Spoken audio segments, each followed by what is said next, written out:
ఓం శ్రీమాత్రే నమః.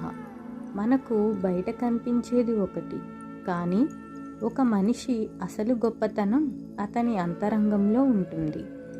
కామేశజ్ఞాత సౌభాగ్య మార్దవోరుద్వయాన్విత. ఈ నామం చెబుతోంది లలితా త్రిపుర సుందరి అమ్మవారి సున్నితత్వం, దైవ మహిమ కామేశ్వరుడికే పూర్తిగా తెలుసు అని. ఇది కేవలం రూప సౌందర్యం కాదు, మృదుత్వం, ప్రేమ, అంతరంగ పవిత్రత. ఈ మూడు భావాలు ఇందులో ఉన్నాయి. మన జీవితంలో కూడా మన అసలు గొప్పతనం బయటి అందంలో కాదు, మన హృదయంలో ఉన్న మంచితనంలో ఉంది. మన ప్రవర్తనలో సున్నితత్వం ఉంటే, మన మాటల్లో ప్రేమ ఉంటే, మన జీవితం కూడా పవిత్రంగా మారుతుంది. అదే అమ్మవారి ఉపదేశం. ఓం శ్రీమాత్రే నమః.